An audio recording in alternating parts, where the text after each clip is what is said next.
Pour l'entretien quotidien du véhicule et la vérification des niveaux. Le stick de niveau d'huile se trouve en partie supérieure du moteur.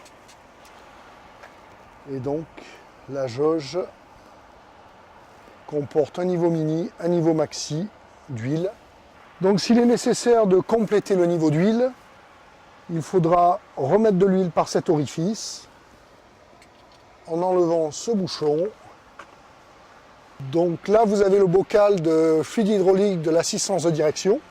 Donc là, vous avez le bouchon de remplissage et la jauge, toujours se trouver entre les deux repères. Ici, vous avez la broche de remorquage du véhicule, qui vient se fixer ici pour pouvoir remorquer le véhicule. Quand les capots sont ouverts, il n'est pas possible de démarrer le moteur depuis le poste de conduite. Donc seul le conducteur ou un intervenant du service technique pourra démarrer le véhicule par ce bouton et arrêter le moteur par cet autre bouton. Le niveau de liquide de refroidissement se trouve à peu près à mi-hauteur du réservoir et le remplissage se fait par ce bouchon.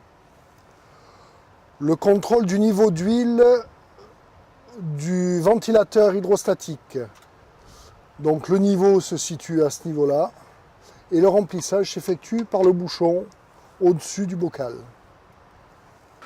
Donc dans les contrôles quotidiens, bien veiller à vérifier sur tout l'environnement moteur les fuites de fluide, de gaz d'échappement. Ici, vous allez trouver les batteries avec la prise type Fenwick et les fusibles de puissance, ainsi qu'à l'arrière des batteries, le coupe-circuit manuel. Dans cette trappe, vous trouverez l'orifice de remplissage de carburant. Dans cette trappe, vous trouverez l'orifice de remplissage de l'AD-Blue.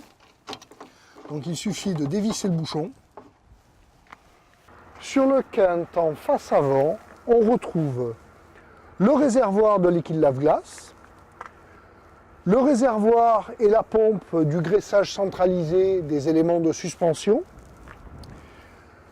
le sticker qui récapitule l'ensemble des lubrifiants et fluides pour la maintenance et l'entretien du véhicule, et ici, la main d'accouplement pour le remorquage du véhicule.